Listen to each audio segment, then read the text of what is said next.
श्री सद्गुरु महाराज की जय। आइए आगे पढ़कर सुनाते हैं। सूर्य भगवान पश्चिम की ओर जाकर अब अस्त होना ही चाहते हैं। हवा चलने के कारण ठंड बढ़ रही है।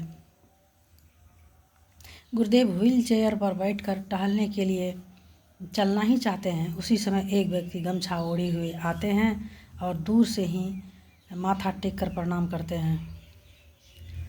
उनको देखकर गुरुदेव पूछते हैं, इतनी ठंड में कहाँ आए हो? वह बेचारा हाथ जोड़कर कहने लगता है कि बाबा, हमारे ऊपर बड़ी विपत्ति आ पड़ी है।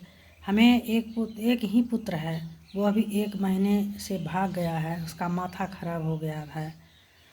आप इस दुखी पर कृपा करें जिससे उसको सुमति हो और वह लौट आवे। उनके दुख भरे वचन को सुनकर आराध्यदेव पूछते हैं कि वह लड़का सयाना है या बच्चा?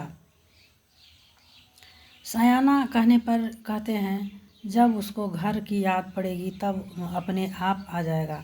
अच्छा, अब बगल हट जाओ। वे खुशी खुशी प्रणाम करके चले जाते हैं।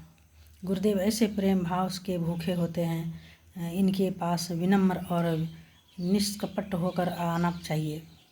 मैं उच्च जाति का हूँ, मैं इतना पढ़ा लिखा हूँ, मैं अमुक उच्च और प्रतिष्ठित पद पर हूँ, मुझे इतनी संपत्ति है। मेरा एक लड़का विलायत में डॉक्टर है, दूसरा अमेरिका में इंजीनियर है, तीसरा MAC में पढ़ रहा है, मेरी बड़ी पोती अमुक कॉलेज में प्रोफेसर है, आदि आदि। अपने बड़प्पन की बातें सुनाकर संत को अपनी ओर आकृष्ट करने की कोशिश करना निष्फल है। उनसे इज्जत पाने की इच्छा रखना अनुचित है। आत्मप्रशंसक, अहंकारी, छली, प्रपंची, उज्जड व्यक्तियों की ओर से संत उदासीन हो जाते हैं।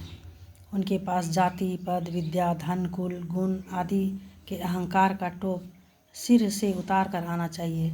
विशेष नहीं कुछ हो सके तो 2-4 पुष्प ही इसके चरणों में रखकर श्रद्धापूर्वक प्रणाम करना चाहिए।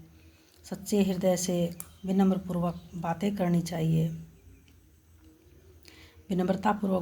चाहिए। संत एक मैल कुचैल देहाती भोले भाले बच्चे से हिल मिल कर बातें करेंगे, पर एक अविनीत बड़े कहलाने वाले व्यक्ति की ओर दृष्टि भी उठाकर नहीं देखेंगे। चाहे वह किसी मंडल अथवा प्रमंडल का कलेक्टर या कमिश्नर हो, अमेरिका से आया हुआ कोई धनी व्यक्ति हो या किसी देश का प्रधानमंत्री, राष्ट्रपति ही क्यों न हो। इसकी बातें श्रद्धा के साथ सुननी चाहिए, पर किसी बात पर उनके साथ हुज्जत नहीं करनी चाहिए। श्री सद्गुरु महाराज की जय। आज के लिए इतना ही, फिर आगे कल सुनाएंगे।